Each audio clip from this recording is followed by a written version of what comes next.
What's going on, everybody? It's the Super Robot Ed. I'm going to do another video. This time, this is a size comparison.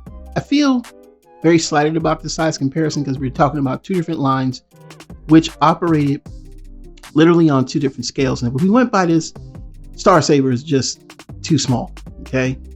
But to be honest with you, I think G1 Toy was this kind of scales right, because I will say the Legends version of, God Jinrai,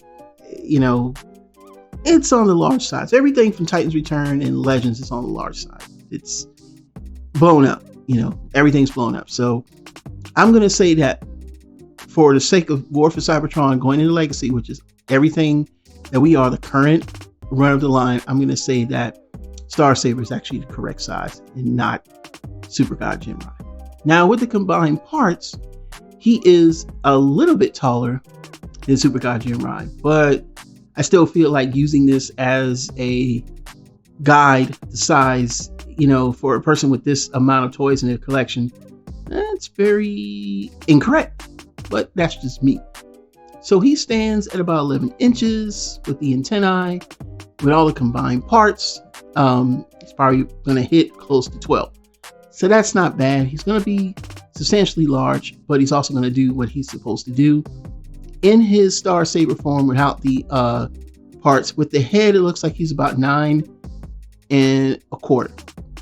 With the antennae, he's going to hit 10. But, we're not looking at the antennae, we're just looking at the head.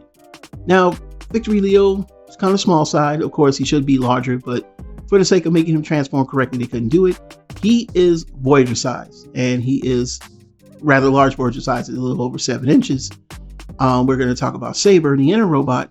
He is deluxe size at about 4.5 inches. So he's going to fit in well with most of your deluxes in the War for Cybertron line, because we complain about the size. And of course, Brainmaster, he is small.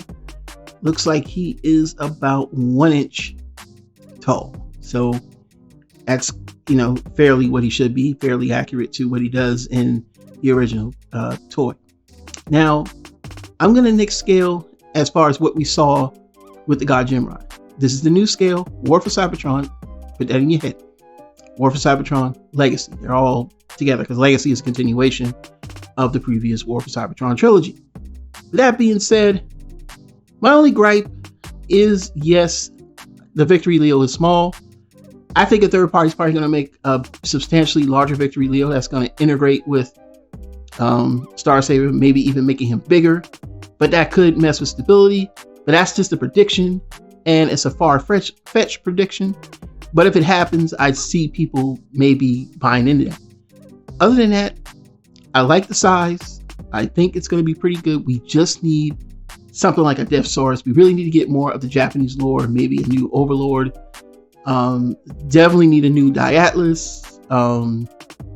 There's a lot of the Japanese lore that got shafted because of the Titan's Return, and of course with Legends going into Power of the Primes, and the fact that they didn't let Japan do any special repaints like they used to do, that causes also a problem. So hopefully down the line we may see potentially other Japanese Transformer figures, and I can get the heck out of collecting.